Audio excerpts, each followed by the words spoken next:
as you mentioned, Jensen coming online, able to assassinate people if he gets the opportunity. 3-0-2. Yep. Keen with the cleanse flash. He's going to have to be really careful with that LeBlanc hunting for him.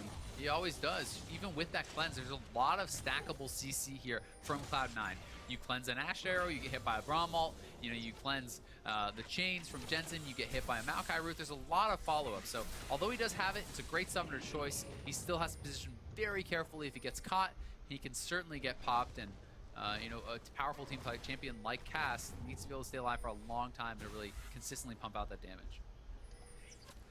Very strong play from Cloud9. Now the Infernal Drake is going to spawn in about a minute. And you can see Apex once again controlling vision well in advance, knowing that this could be a point of contention. Definitely could be. Two Infernals, not something you want to gift over to Apex. Cloud9 is going to want to try to contest this as best as they can. Shrimp has been having a good series for himself, though. On point with the Smite secures. He's off to a great start this game, 2-0-3. Already picking up the Aegis, getting that supportive kind of item in for his team will be really impactful as far as the team fight goes. Ray doesn't have his teleport and is currently splitting in the top lane. Jensen does, and Impact is up there as well. They could look for yet another pick to try to get themselves online. Yeah, Impact does not have his TP though, but he may look for an engage. And Jensen's kind of waiting in the wings, trying to hope that Ray goes in aggressively. And if they do, they'll look for the turnaround. But Ray is playing it pretty safe. They haven't seen Jensen in a while. They should suspect it, but here they go. Yeah, they're diving onto Ray. He doesn't. Oh my God! Where'd he go? You got me. I have no idea. 5 versus 4. Jensen has his teleport, though. Apex are still going to try to make a play towards this Infernal Drake as they sweep out some vision. Are they going to try to burn it down? They are. Keen already doing a lot of damage. Risky. Brings it down to 1,000. They pick up the Infernal Drake. Here comes teleport from Jensen. Special once again left behind in the back. Not even going to use Jensen's the going to be ultimate. chasing them down, though. They want to continue. We'll see what else they can get. Oh, arrow catches Shrimp. Here's the chain. Oh, but he doesn't quite follow up in time, and Apex are able to get away, losing only 2. Yeah, they do lose 2. They get the Infernal, though, and that is double Infernal. I actually think that's a trade I'd be happy to make as Apex. So let's C9 wins the fight. They need to be careful about this. They're bleeding objectives. Those dragons are very important, especially double Infernal is going to have a huge impact later in the game. Yeah, Cloud9, though, have got a big minion wave down bottom, and despite Shrimp trying to clear it, oh, Smoothie with the clutch shield keeps the minion wave Ray's coming in, though. He's looking for the flank. And he is ready. There go a lot of crits onto Smoothie. Ray, lets them go, and Cloud9 gets some damage, but walk off. And they are able to get out of there, get a lot of damage down on that turret. Can kind of return later on, see if they can pick it up. Sneaky picking up his Essence Reaver now. Going to be working on towards his Zeal item. Apollo outpacing him a little bit so far, but Sneaky has picked up a lot of kills in this game and is going to be able to complete a second item on this Spy. So it's a really big one for Ash.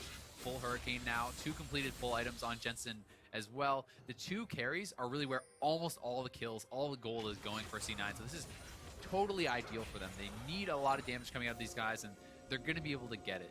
Yeah, it is a lot more distributed on Apex. 203 on Shrimp, 103 and Apollo. Pretty similar. So the gold is pretty even between those members of Apex. Special continuing to wait. A lot of vision for Cloud9 around that Drake, but it's not going to be up for another 3 or 4 minutes. Yeah. Meanwhile, Apex are getting some vision around the Baron. Going to start fighting for that vision, always trying to make your opponents think, always make them worry about that Baron getting snuck. And Jensen up here to collect a nice big wave for himself.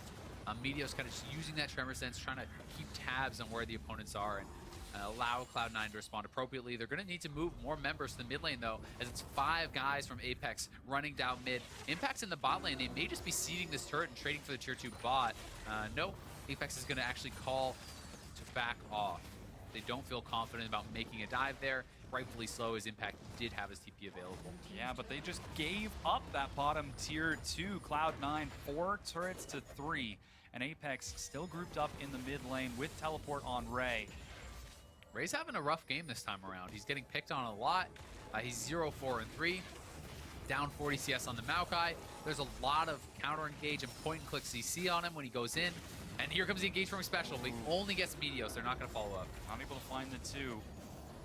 Still has his unbreakable will, so he'll be able to heal that damage with the Tramp. Impact's or- looking for the flank, though. He's yeah. going to be able to get onto Keen. There goes On the Hunt. Keen is left on his own, though. Impact is going to get some good damage. There's Teleport, and Keen gets some turn back onto Impact. Special in the back line gets a knock-up. Arrow gets spell shielded mid-fight, and this looks like this could be a fight that Apex want. Keen is trying to burn through. He's running low on mana. Finally, Special will go down, and with the take line dead, Apex back off. The Apex has to back off there. 1 for 0. Could have been a lot worse for Apex, though. It looked like it was a great engage from C9, and Smoothie barely able to survive. Whoa, a lot of damage there. Onto Keen. Has to actually cleanse and flash. Oh, Ray is going to try to turn onto Jensen. Does not. He does have his Cataclysm, but he's separated from his team, and he's going to go down. Jensen is dominating at 6-0-2. We said we'd need a big performance out of Jensen on the LeBlanc to make the draft work, and guess what? He's coming through for Cloud9 once again. Yeah, huge performance out of Jensen this game. Really able to pick off these targets. Keen barely able to survive the burst with a full Abyssal Scepter. And this is going to be a big recall. He had 1,700 gold on that. They're extending the gold lead. Cloud9 looking good. Here we have the fight once more. Impact coming in on the flank, but the follow-up is not really there. The team is not in place to get the damage out. The TP comes in and they make the call bail out. They want to get back into a better position as Special is coming in from behind. A nice ulti across the team there from Smoothie. He's able to flash out, survive, and you can see Sneaky staying safe in the back line, getting the damage out. Jensen staying safe as well. Keen is low, has no mana, and they have to pull off. Yeah, with that Cloud9 pick off yet another kill. 10-5, and Apex, their advantage has disappeared as Cloud9 have taken the lead. 3,500 gold, and now they've got vision over both the Baron and the Dragon side of the map.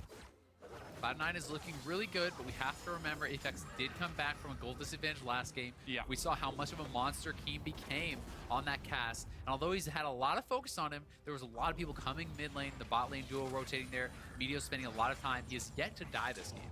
His farm is very high, he's doing quite well for himself, and is scaling up pretty heavily, working towards that third item. Yeah, possibly looking for the Archangels for a shield to help keep him alive. Should be the next pickup.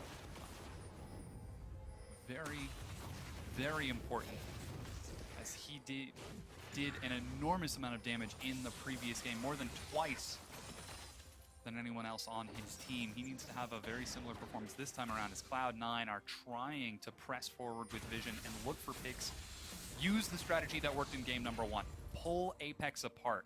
Especially because Ray is not having a good game this time around. He is struggling, he's quite behind. He's getting picked on very heavily, the exhaust to deal with, everything like that. Keen is going to really have to kind of pick up the slack for his team, and C9 going to make a move on the Dragon.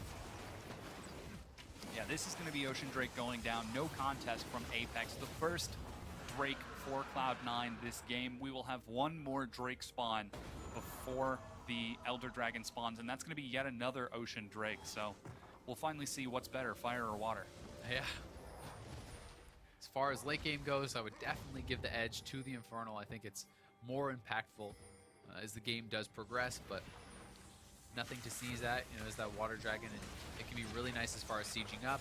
The regen can come in huge. Keen catching these minions in the middle, as we're already at the 27-minute mark. Keen 3 full items. No TP on Ray. He has to answer the bot wave. We'll see what C9 can get off this. Do they want to kind of threaten a flank and go for some sort of a fight, or are they going to try to pressure Baron? Right now, they're not doing much, so they're kind of ceding that main advantage. Yeah, Cloud9 spread out across the map, while Apex has to move in a unit to protect their carries. If anyone gets picked off, Cloud9 will almost certainly take an advantage. Ray continuing to split push. Impact does have his TP, and so too do Jensen. Once again, the 1-3-1. But just trying to pull Apex apart. He's going to spot out Shrimp. Impact needs to be kind of careful. I mean, he is very Yeah. tanky, but he's kind of just wandering around there. I'm not sure who he was really looking for. Even if someone face checked him, what's he going to do? Jensen working away on this inner tier 2. They had it chunked pretty low from earlier, and it's going to be quite low. He gets caught. He cleanses. Is Impact going to follow up on the dive? He decides not to. Okay. Still a good trade. It's arrow for cleanse. The cleanse is going to be a much longer cooldown than Sneaky's arrow, and they can just look for that in the next team fight. I think it's a smart call. Yes, they maybe could have killed him, but the potential for it to go wrong was there, and C9 did not have to commit much to get that. So just reset, wait for the arrow, look for another engage on him. If he gets caught again, he is gone. Yeah. Once again, looking for the picks. Jensen, Apollo sitting under that turret. Spell Shield's not going to do much against a 6-0 to LeBlanc. Yeah. Has to be so careful. Smoothie's actually going to be caught and take a bit of damage. On the hunt is blown as Apex are going to chase forward.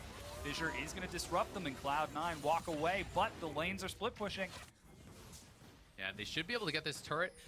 The lane is going to be pushed in the bot side as well. Really good disengage there from Smoothie. Trades his ultimate for Sivers. And that is a definitely smart move to make there, as flashes were available for the Gragas, and they had to respect that flash engage. And right now, no one answering impact, and they're going to at very least get a little bit of damage on the turret. Yeah, he's got another minion wave coming as well. There are a couple of assist pings. Ray with teleport is going to try to answer. Oh. Going to take a bit of damage from the turret, but he is chipping it down. Slowly but surely. Yeah, Maokai not exactly the fastest turret killer, but still, every little bit of damage matters. He gets about a third of the HP off the turret. If you ignore him for too long, it can eventually reward them with a free one. Apex playing very patient, don't want to let themselves get caught. We haven't seen a lot of kills for them just yet with these 5, but trying to transition towards that late game, keep Keen and Apollo alive. Yeah, many key items coming in here across the board for C9. Also, IE picked up there by Sneaky, 3 full items for Impact, and Jensen working on his 4th is just going to be so scary for them to deal with. Cloud9 now clearing out the vision for Apex. While there's some skirmishing in the bottom, Ray. He just used both his W's there. Ray actually may try to go in for the assassination. Jensen has no spells. He is. Can he get the damage? Which one's he going to pick? Flash. Ray catches up. He dodges back. Ray doesn't get the kill. Jensen with the outplay on the Blanc. That was so smart by Ray, but at the same time, here is the Baron take of IC9. I don't think Apex can get here in time. I think this is going to be gone. We'll see if they commit. Apollo drops on the hunt. Special goes in. They're all grouped up. He knocks up Sneaky. Can they kill him in time? The fight. Apollo spell shields the initial snare. Meanwhile, Jensen, he gets turned back upon by Ray. Can he turn it into a kill as it's going to go down? Keen is going to lock down Medius. Apollo's kiting. Ray is trying to jump away from Jensen. Keen flashes back, but Jensen goes in. He's going to look for the kill, and he will finally find Ray. And that's going to be Cloud9 cleaning it up, but Apollo not kiting it out. He's going to be stunned down. That's an ace for Cloud9. That is huge for Cloud9. They go right back to the Baron. Jensen with the massive outplay in the bot lane allows him to base TP into that fight, and he comes up huge for Cloud9 once again. They turn onto the Baron afterwards as 3, more than enough in their kits to be able to shred through it. And this Baron is going to go down. 32 minutes into the game, Cloud9 once again have got control. And it all started here in the bot lane. Jensen has used both his ult and his W there. Looked like he was going to be in trouble. Chain gets used as well. Ray wants the fight. And in he goes. Flash looks for the ult. W back. It misses completely. Impact cancels his TP, goes straight to the Baron, and now it's a scramble here for Apex. Sneaky, you'll see him shoot off his arrow. He actually nails the Gragas, delaying him entering the fight to allow them to try to finish. But the bot lane from Apex gets here too soon, and they decide to pull off of the fight. Nice engage there from Xpecial, but there's no follow-up. He went in too early, and as a result, look at this. He's basically dead before anything really happens. Sure, he landed the combo on Sneaky, but it doesn't matter. And Jensen is now based. He's TPing. He's in on the side on Ray, zoning him out completely, and Sneaky free-firing in the back the whole time. Has so much protection with the powerful front line of C9. They have the Rek'Sai, the Braum, and the Maokai, and Apex is struggling to really get through it. Yeah, just like game number 2. Apex are able to take the first dragon, and that Ocean Drake has been picked up now by Cloud9. So 2 for 2 in Drakes, and 1 for 0 in Barons in this series. But again, Apex, they just have to wait. They just have to stall it out. They're setting up a death brush in the bot lane. They're going to bail out, but they were looking for that. They were trying to bait Jensen in, look for him to try to outplay Ray. and get killed off in the process, but he does not go for it. Jensen now level 17, highest level in the game, 2 levels above Keen, the highest member on Apex.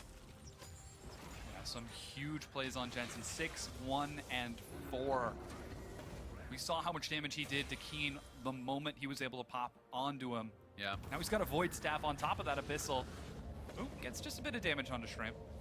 Does have that Void Staff working quickly towards the death cap. Mid lane, tier 2 gonna fall. The Baron power play is extending for Cloud9. Impact is pushing in the top lane. They can even threaten the dive here, but Cloud9 need to make sure they do not overcommit. If Apex is able to access the back line, if they're able to, knock in Sneaky or get a combo onto Jensen, they can dive very quickly. So they have to respect the engage. They have to respect the team fight power that Apex has. Cloud9 definitely a team that knows how to use their Barons effectively. They've dropped all 6 of the tier 2 turrets. And they're now looking to finally break into the inhibitors of Apex. Yeah, and Ray has to be very careful. He has the Maw, but if Jensen can land a full combo on him, it may not even matter. So he's got to try to wave clear this out, but it's Baron minions, and it's tough for him in this 1v1 against the LeBlanc. And now they have LeBlanc going to be working on this inhibitor turret. Who's going to go answer? I don't think Ray can win this 1v1. Ray's actually going to try. He's heading on down. Yep. And, yeah, Jensen's going to bop away. Does still have his second distortion if he wants to try getting in. And the rest of Cloud9 actually are going to rotate around and finish it off. The inhibitor has been broken. And Apex are going to try to mount up a defense around the inhib itself. Impact leads in forward. Sneaky still has the arrow. Keen has to be so careful. He is going to be the focal point of this fight for C9. If he gets caught, it could be lights out for Apex in this game. They caught him! Goes in, the arrow catches him, and Keen gets destroyed. Special tries to get a knockup. Ray and Apollo are going to try to turn it around, but Special goes down. Ray gets knocked up. A Cask is going to disengage, but they're going to continue kiting forward. That's 3 members dead, 4 members dead for Apex. Cloud9 are going to try to end this game. They are going to go for the end here. They're pushing in. They should be able to do it. Long death timers here on Apex, and no chance really for Shrimp to stop this. The whole Cloud9 squad is alive. Yeah, 5 versus 1. Shrimp will finally drop for the ace. The Nexus turrets are going to go down, and Cloud9 will take this hard-fought series versus Apex. Meteor sees the opportunity, pulls the trigger, and is able to net them a kill on Keen. Without Keen, Apex's comp falls completely apart, and they played a great series, but it is going to be C9 taking the victory. Yeah, now 4 and 2 in the standings after that week. The only teams they've dropped games to are Immortals and TSM. And Cloud9 looking strong. You can see some very relieved smiles after that win. Oh yeah, it was definitely one they did not want to lose. Yeah. A stressful game 2 to say the least. Really went long in that one, and Keen showing off some new picks, really showing the power of that Cass, and Ray makes the return to the J4. Does not work out in the second game, but he looked great in in the one that they did win. You have to wonder though, how much of that was down to there being no exhaust. It made a huge difference in this last game. Smoothie always there with the exhaust on Ray, denying a lot of his early assassinations and really stopping him from being able to snowball. Yeah, Apex really fought super hard over the course of that series. Game 2, playing on a knife's edge for so long before eventually bringing us to Game 3. And then in Game 3, trying the same strategy, but Cloud9 able to adapt successfully, read it, and play around it. So Apex still have a lot of good takeaways that they can pull from this. Yeah, they were very competitive with one of the top teams in the league. C9, though, do separate themselves here in the standings, a game up now on their opponents, and moving themselves up a little bit more. They're going to be looking to continue their ascension in the standings, try to really compete against the very top teams. Yeah, they definitely show that they can. I mean, Jensen absolutely went off. We said it during Champions, like they have a low damage team, they've got a lot of tanks. It's going to be up to Jensen to really put out the effort, and he definitely came up big this game. Yeah, Sneaky as well. Both their carries picking up a lot of kills here, and the front line providing that pressure, providing the catch. They really coordinated very, very well this game, played it excellently. Yeah, they really did some huge damage, some huge plays out of the team. And again, Cloud9, they kind of fell back to that macro play in Game 3 that won them game number 1. Go for the 1-3-1, look for picks. And Apex, despite having enough vision to prevent it, just weren't quite able to get themselves back in. Yeah, it's just tough when Cloud9 gets that ahead early on. Yeah. Jensen got massive on LeBlanc, and then it's so scary trying to respond to these mini waves being pushed in because you don't know where the LeBlanc is. When you lose control of the vision in your jungle, LeBlanc could just be waiting in a bush and insta-kill someone who makes a poor rotation. So you're always kind of at the disadvantage with that. On top of that, he got the advantage without having to take a combat summoner, which meant he had a lot of mobility, a lot of ability to kind of respond around the map, and had that TP. So yeah, it worked out very well. Definitely a huge play. But for some more insight into that game, let's check in with Jat, who's stateside with an interview with Cloud9's victorious jungler. Thanks, Dom. And yes, Meteos, congratulations on the 2-1 victory over Apex. Pretty long series, actually. Clocked in about 3.5 hours. So how are you feeling after a pretty long set against Apex? I'd say I'm pretty exhausted. Those were some long games and hard games, so it's pretty taxing. Yeah. What did you find most difficult about that series? Because obviously it was a 60-minute game 2, and then you guys were able to bounce back in game 3. What was the transition like between the tough loss and then the game 3, which is actually pretty decisive? Well, I think that we lost game 2 just because we made some mistakes, obviously, and we sort of had a wrong idea on how to play the game, and we sort of weren't on the same page during game 2 for like what we want to do in team fights, and so we kept losing fights because of that. So whenever that happens, it can be pretty tough. You know, when you're scrimming, that's usually when you'd have like drawn out conversations trying to figure out what's the right thing to do. But when you're in LCS, you only have like 15 minutes between games. You just got to kind of try to forget it and move on. And I think we did a good job of that. I was pretty happy with how we played overall, but there's definitely still some stuff we have to work on. Yeah, and now since this is your second stint in LCS, the last time you're here, they're just best of ones, you show up, play a game, and you're done. And you mentioned how tired you are. Is that going to be a thing that progresses throughout the split, like having the endurance to play in these long best of 3s? Well, I don't think it takes that much endurance. You know, if I had to play another best of 3, I could still do it. It's not like I can't play because I'm tired. It's just afterwards, you know, the adrenaline or whatever wears off and you realize how tired you are. Awesome. And I also saw an interview that Jensen gave before the game where he was talking about now with you on the team once again, your relationship has improved in the second year. Can you talk to me a little about with your relationship with Jensen and how he's doing this year? Well, I think that me and Jensen, when he first joined the team, we had really conflicting styles, and we both weren't really great about conflict resolution. So it left both of us, you know, having hard feelings when we disagree about something. But this time around, I think we're both a bit more mature, and we both just really want to win. So he's a great player, and I can, you know, understand his thought process behind things. If we don't see eye to eye, it's much easier to be like, okay, I see what you are going for, but like you might not be accounting for this variable, instead of just like, no, you're wrong, you have to do this. And so I think it's just, you know, the scene's maturing, all the players are maturing, and so it can be easier to deal with conflicts. All right, well, thank you very much for the interview, Meteos. Good luck in your games next week, and congratulations on the win. For now, though, we're going to send it to Dash and the analyst desk. Thank you very much, Jat. Cloud9 victorious 2-1 over Apex in that series. Great to hear Meteos kind of talk about how the development of the relationship with Jensen has gone, and that it is about maturity and getting to that place where you can have disagreements as teammates. And I'm sure you can both actually speak to this, one as a player and as a coach, having to deal with players who have conflicts, and being able to work through that is the fastest way to becoming a much improved and top-tier team. Right. I think what a lot of people need to realize, like players, I mean, when someone disagrees with you, it's not like they're wrong or they don't understand it. It's because they usually have a different reference frame for like the problem. So like as a mid laner, you might see something different from a jungler, and when you try and just say like, no, you're wrong, obviously it's like, no, I'm just taking something else into account that you're not, and I'm probably missing something too. And that's kind of what he said, when they're different variables they need to keep track of. Yeah, and the key thing is really how they've both matured as players, and being able to put yourself in the other person's shoes and really understanding why is this person struggling with what I think is the correct play. And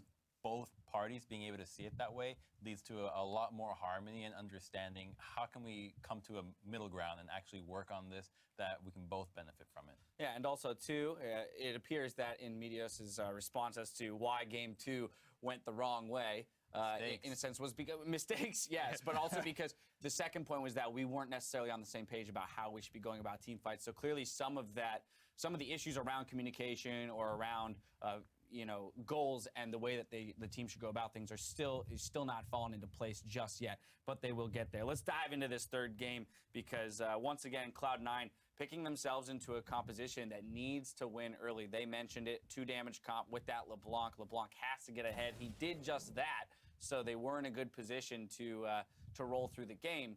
But with Apex picking that late game scaling comp with the Cassiopeia, that's got to be in the back of their head. We lost game 2 to this almost the same exact comp. It could happen again. To their credit, putting your eggs in the Jensen basket seems to always be not the worst fallback play. Yeah, absolutely. So he goes off on that LeBlanc. Unfortunately for Apex, they can't extend the game quite long enough. Jumping into a few replays, 17 minutes into the game, the first big fight for Cloud9, 3-for-0 in the mid lane. Let's take a look. All right, so Special gets his he's kind of caught out of position. He has to blow his ult early. He gets picked off and dies. And this is kind of what we're talking about at the end of the last game is this is really a frontline dependent comp with the Grogs and stuff. And then, yeah, Meteos there with a monster engage after that. And from there, it's a lot of chasing down as Ray tries to turn back on a Sneaky, but they're able to, save him. Smoothie there to pick him up. Yeah, I mean, the goal just going into the right pockets, right? You see Sneaky pick up a kill. Jensen was 6-0 at one point. Very much, I guess, certain things fell the right way for them, but then they played correctly with their lead. A key thing about the composition that Apex was running is that as soon as Special gets caught, his first play should have been, let's just get out of here. Drop this fight. Because when you run something that has a very heavy front line with a back line that is most of your damage, the key thing is that the damage gets stacked upon the CC. If the CC can't be followed up by damage, it is not a good time to use crowd control. So going for a pulverize on somebody when there's no carry, especially short-range carries like Cassiopeia and Sivir, is never going to work out. Unlike Cloud9, who's every time that the Maokai and Rek'Sai are going in, you have LeBlanc very capable of following up. Same with a longer range in Asher. She could at least provide a volley. So just misunderstanding the composition, which it's a little troubling since they were able to pull it off game 2 very well towards the end, but now in game 3 in the beginning, they're faltering. Not quite there. Let's move ourselves 14 minutes further into the game, 31 minutes. Cloud9 gonna get an ace plus a Baron, but it all starts in the bot lane with Jensen and some fancy footwork here in the 1v2. I mean, you see Ray off in the corner stalking his prey, thinking it's gonna be an easy kill, gets the knockup. He's gonna, lead Jensen right into Keen, who's waiting, but that's what. Yeah. Why not just let Keen have the kill? You just wait on the clone and let Keen take over it. And it's what Sam was talking about before. The Jarvan damage can get kind of flashed out of there instead of a flak. It's the second proc of the LeBlanc W. And here leads to a start on the Baron for C9, and Xpecial's in there before the rest of his team. Gets a nice pull, but like Crumbs was just saying, there's no real follow-up to it. And in the beginning of this fight, for some reason, Apex decides to just send the 5-man to bot side to assist Ray in getting the kill. Yeah. When it should be similar to the Echo Fox Immortals game, when somebody makes a play on one side of the map, your response as a remainder of the team should be to defend whatever else the other team is trying to do. So a little bit of a macro faltering, but Cloud9 responds properly, and the CC